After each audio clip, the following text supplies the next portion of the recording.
В США существует город, земля под которым горит уже 60 лет, а в одном из городов Норвегии людям и вовсе запретили умирать. Представляете? Об этих и других удивительных городах нашей планеты мы сегодня поговорим в этом видео. Это топ-20 необычных городов, в существование которых сложно поверить. Присаживайтесь поудобнее и готовьтесь удивляться. Мы начинаем. Когда вы последний раз ходили на кладбище, жители Колымы находятся на нем постоянно. В небольшом калифорнийском городке 1500 человек соседствуют с 1,5 миллионами могил. На одного живого человека здесь приходится 1000 мертвых. В начале 20 века власти Сан-Франциско перенесли все захоронения с городских кладбищ в специально отведенное место, на месте которого и появился город Колма. Кладбища здесь повсюду, на газонах, в парках, в полях. Жители с утра пьют кофе, глядя из окна на ряды могил, над которыми мрачно кружат вороны. Колму называют городом молчания, и свое название он оправдывает на 100%. Каково это? Жить с постоянным напоминанием о смерти в виде 1000 могил. Не мучают ли горожан кошмары по ночам? На эти вопросы жители отвечают с юмором и цинизмом. Недаром девиз города гласит «Хорошо быть живым в Колме». Но не только мертвецы не видят ясного неба над головой. В Испании 3000 человек живут под огромными скалами, что стали крышами их домов. Большая часть города Сетениль-де-лас-Бодегас располагается прямо под сводом древних, как мир скал. Летом такая природная защита дает прохладу, а зимой спасает от холодных ветров, дующих с севера. Люди давно оценили неоспоримое удобство жилья под слоем камня. Первые жители появились тут около 5000 лет назад. Приезжего туриста могут напугать нависшие над головой тонны каменистой породы, но горожане уверены, не упадет. Скале, по оценкам ученых, около 100 миллионов лет, и простоит она примерно столько же. Но как знать? Может, в будущем что-то кардинально изменится. Местных эти вопросы не заботят. Они продолжают спокойно наслаждаться вином, что хранится в древних винных погребах. Где точно нет скал, так это в затерянном среди пустыни Калифорнии городе Слэп-Сити. Правда, в этом городе еще и нет водопровода, канализации и электричества. Жители в количестве 200 человек живут среди ржавых трейлеров и палаток на руинах старой военной базы. Сюда не суется даже полиция, поэтому посещение данного города может быть весьма опасным. Многие называют Слэп-Сити последним свободным городом США. На удивление, местные жители умудряются не только выживать без благ цивилизации, но и даже заниматься искусством. Трудно в это поверить, но на территории Слэп-Сити расположено немало объектов культуры. Один из них — гора Спасения, на которой из 1000 литров краски были выведены стихи из Библии. Так что же такое Слэп-Сити? Уголок праведников или притон для преступников и нищих? Вероятно, ответ находится где-то посередине. Ну а если вы не хотели бы жить в трейлере посреди пустыни без водопровода и электричества, обратитесь к профессионалам из производственного объединения «Система». Это ведущее производственное предприятие с полным комплексом работы и услуг от проектирования модульных зданий и домов различного назначения, любой степени сложности до разработки дизайн-проектов, включая и внутреннюю отделку. Ребята дают гарантию на свою работу, что очень важно в наше время.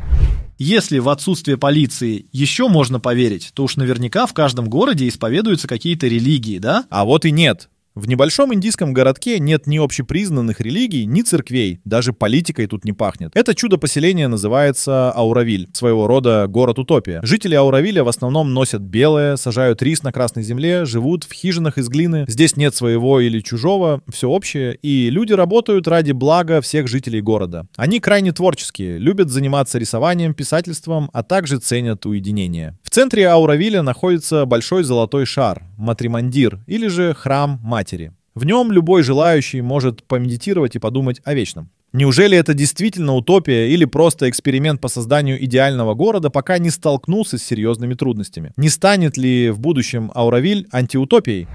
В отличие от жителей Ауравиля, людям из Аагашимы приходится постоянно быть начеку. 170 жителей города живут в кратере посреди Тихого океана, где земля теплая от дыхания подземных недр. Термальные источники привлекают туристов, голубое море манит к себе, а деревья шепчут древние истории. Но вы перестанете радоваться пейзажам, когда заметите противогазы в руках горожан. Из-за возможного извержения людям здесь постоянно приходится носить с собой маски, ожидая худшего. В 18 веке от извержения погибло больше половины жителей острова. Несмотря на опасность, люди продолжают возделывать тут поля и растить детей. Но какое хрупкое у них благополучие.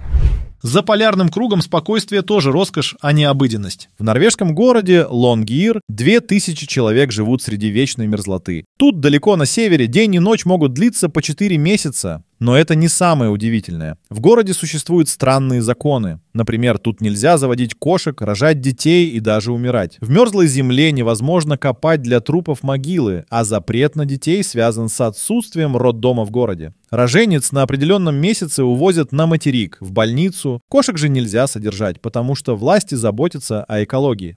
А вот экология о людях нет. Жителям Лонгиира постоянно приходится носить при себе не бумажник, ружье. Возле города часто бродят белые медведи, от которых никто не спасет горожан, кроме их самих. Лонгиир – жуткий холодный мир, который, однако, манит к себе своей таинственностью.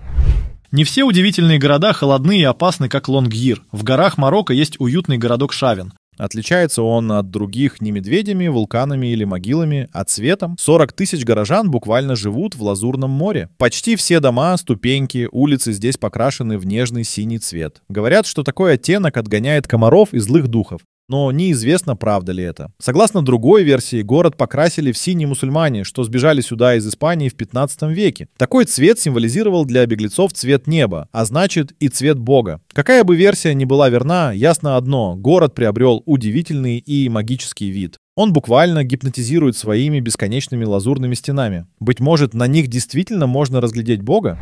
Одно дело, когда городу хватает одного цвета на покраску. Но что делать, если не хватает пространства для улиц? Ответ. Получится Яньцзинь – самый узкий город на Земле. В некоторых местах его ширина может составлять всего 30 метров. Здесь нет простора, только шум воды и туман, что сходит с ближайших высоких гор. Чтобы добраться до другой стороны улицы, нужно переплывать реку, иначе ехать в обход придется очень и очень долго. Но не только это мешает жителям города. Иногда реки выходят из берегов и грозятся затопить улицы. К счастью, дома построены на высоких сваях, и стихия им не угрожает. Китайский город Яньцзинь точно не для людей, что ценят личное пространство. И хотя люди умудряются селиться в самых необычных местах, порой условия для жизни становятся просто невыносимыми. Город Сент-Рейлия в США является тому примером. Некогда цветущий город 60 лет назад стал воплощением ада на земле. В 1962 году люди случайно подожгли подземные залежи угля, что привело к страшным последствиям. Дым стал просачиваться не только сквозь угольные шахты, но даже через трещины асфальта. Растения стали гибнуть от жара земли, а люди задыхались от клубов дыма. Это привело к тому, что власти США эвакуировали жителей города. Сейчас в нем проживают всего 5 человек, но они не любят выходить на контакт. Что их держит здесь, на адском уголке суши? Может, они ждут кого-то, кто находится там, в глубине горящих шахт? Жители Ла-Ринканады не боятся шахт. Они работают в них, не покладая рук. Город находится на высоте 5100 метров и является самым высоким населенным пунктом Земли. Подумать только. Эльбрус выше Ла-Ринканады всего на 500 метров. Местные жители страдают от холодной погоды, дождей и недостатка кислорода. Но почему они остаются здесь? Ответ простой – золото. Его добывает здесь почти каждый мужчина, надеясь заработать себе состояние. Рабский труд иногда приносит заработок, но эти деньги тут же относятся в бар или бордель. Тяжелая работа и очистка золота с помощью ртути наносит непоправимый вред здоровью. Жители в среднем живут на 20 лет меньше, чем население Перу в других частях страны. Как думаете, золото стоит того, чтобы платить за него здоровьем? Золото часто становилось источником проблем. В Гранд-Каньоне, одной из достопримечательностей США, находится небольшой городок – Супай. Добраться до него непросто. Машины сюда не могут заехать. Приходится путешествовать до точки назначения целых 13 часов на мулах. Зато потом вам откроется живописный вид на место, которое является домом для индейского племени уже 800 лет. Несколько столетий назад индейцы спокойно жили здесь, выращивали кукурузу, дыню, рыбачили и охотились. Однако потом пришли европейцы, которые искали в местных горах золото. Они уничтожили плодородные земли и загнали индейцев на маленький клочок земли. Сейчас местные жители живут в основном за счет туристов. Неужели какой-то желтый металл для людей дороже, чем целые народы? Но все же чаще золота людям мешают спокойно жить природные условия. В сибирском городе Оймекон 500 человек живут при минус 85 градусах по Фаренгейту. Здесь замерзает абсолютно все. Фрукты в руках каменеют, а телефоны и камеры перестают работать на морозе через 20 минут. Такой аномальный холод связан с необычным расположением Оймекона. Город находится в зоне полюса холода, районе Земли с самыми низкими температурами на данном полушарии. Гулять здесь опасно. Можно быстро замерзнуть, а затем и заболеть. Что удивительно, в городе существуют незамерзающие источники. Некоторые экстремалы даже умудряются купаться в них. А вы бы рискнули залезть в воду посреди ледяной пустыни? А вот Уитиер удивителен не погодой, а своим устройством. Дело в том, что город состоит лишь из одного 14-этажного дома. В это сложно поверить, но все 270 человек уживаются в одной многоэтажке на берегу Аляски. Раньше город был военным, но после сильного цунами власти установили базу в другом месте. Горожанам же так понравилось жить здесь, что они остались в Уитиере. В городе есть почта, магазин, церковь и, на удивление, школа. До нее от дома идет подземный туннель, чтобы дети могли добраться до места учебы в безопасности. В доме-городе есть даже свой мэр и городской совет. Необычно, как жители города умудряются жить в такой близости друг от друга. А вы бы смогли? Город может жить даже в одном доме, лишь бы была почва под ним. Но что делать, если земля уходит из-под ног? В Италии 10 человек живут на скале, что медленно рушится. Чивита ди Баньореджо — древний город с богатой историей. Он был основан 2500 лет назад и являлся мощной крепостью. Однако из-за эрозии почвы город постепенно разрушается. Сейчас в нем бродят больше туристов, чем горожан. Всего в Чивита ди Баньореджо живет около 10 человек. Их с внешним миром связывает мост, единственный из 5, что уцелел в ходе разрушения. Кто знает, вдруг мир потеряет прекрасный объект культуры уже в ближайшее время. Будем надеяться, что его жители успеют спастись.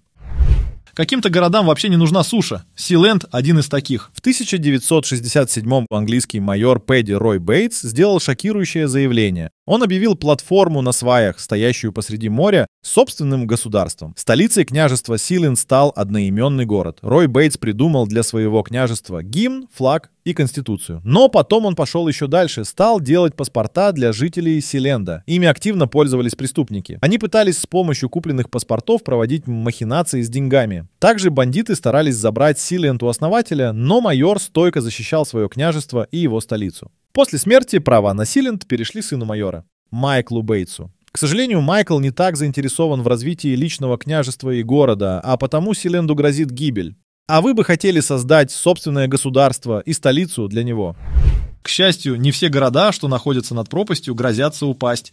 В Испании 35 тысяч человек живут у ущелья в 120 метров в глубину. Но жители Ронды не боятся высоты, а спокойно наслаждаются местными видами. Не случайно Эрнест Хемингуэй, известный американский писатель, обращал внимание на этот город. Он называл Ронду самым живописным городом Испании. Именно красота местных видов вдохновила писателя на роман, ставший бестселлером «По ком звонит колокол». В Ронде можно встретить сплетение различных стилей архитектуры, которые не мешают друг другу, а дополняют. Тут также находится одна из старейших арен для боя быков в Испании, где прошло немало зрелищных и жестоких сражений. Ронда однозначно является лучшим местом для романтиков. А на что вас вдохновляют прекрасные виды этого города? Не везде люди сохраняют первозданную красоту природы. В Каире, столице Египта, более 40 тысяч человек живут среди гор отходов, что выше их домов. Эти люди сортируют хлам, зарабатывают на металлоломе и другом сырье. Неспроста Маншиат-Насир, район Каира, назван городом мусорщиков. Дышать здесь невозможно из-за вони, которая буквально везде, на улице, домах и в магазинах. Местные власти не справляются с таким количеством отходов. Сами жители не особо любят чистоплотность, предпочитают получить от мусора деньги, чем жить в чистом и ухоженном городе. Несмотря на то, что горожане крайне религиозны и считают себя одними из первых христиан, вид города оставляет желать лучшего. Как думаете, смогли бы вы прожить тут хотя бы неделю? А что, если ты хочешь жить в красивом городе, но он находится в другой стране? Просто скопируй его. Хуэйчжоу является точной копией австрийского города Гальштадт и не скрывает этого. Альпийские дома, ухоженный пляж, утонченные шпили – все как в Европе, хотя построено в Китае. Улицы выложены камнем, а черепица на домах сияет под лучами солнца. Данное место у озера было заселено еще 7000 лет назад. Но кто бы мог подумать, что здесь будет построен австрийский городок. Добраться до этого чуда архитектуры можно на пароме либо автобусе. Определенно вы не пожалеете о своей поездке. Архитекторы даже воссоздали костяной дом, место, куда складывали останки покойников. Это было связано с тем, что кладбище города не вмещало всех умерших. Китайцы умеют удивлять. А в каком Гальштадте хотели бы побывать вы? В настоящем или скопированном? В мире есть 2 Гальштадта, но город пришельцев только один. Это Розуэлл в штате Нью-Мексико. Как говорят люди, в 1947-м здесь упало НЛО. С того момента город кишит пришельцами. Всюду стоят их статуи, магазины продают внеземные сувениры и игрушки. При желании туристы могут поселиться в тематической гостинице. Правда, цена жилья в ней будет значительно выше, чем в обычной. Также на территории Розуэлла располагаются музеи, где люди могут больше узнать о истории инопланетян. Пришельцы тут захватили даже бары. В одном из таких вы можете выпить вместе с зеленым другом. Хотя ученые не подтвердили существование пришельцев, в Розуэлле они точно есть. А вы верите в инопланетян? Кроме города пришельцев, в США существует целый город циркачей. Неожиданно, но подобное место действительно существует. В город Гибсонтон караваны с клоунами и дрессированными львами начали стекаться в 1945-м. С тех пор артисты карнавалов, жонглеры и фокусники каждую зиму возвращаются в Гибсонтон, где спокойно тренируют свои навыки и дрессируют животных. Здесь совершенно спокойно можно встретить льва, на лужайке которого учат прыгать через кольца. Со временем в город стали приезжать толпы туристов, чтобы посмотреть на удивительный город. Тут выступают именитые циркачи со всей Америки, удивляя толпу фокусами и трюками. А вы бы смогли жить в вечном карнавале? Какой из городов топа вас удивил больше всего? Где бы вы хотели побывать, а в какой город точно не поехали бы? Пишите в комментариях свое мнение. Ставьте лайк и подписывайтесь на канал, если хотите увидеть еще больше интересных мест Земли.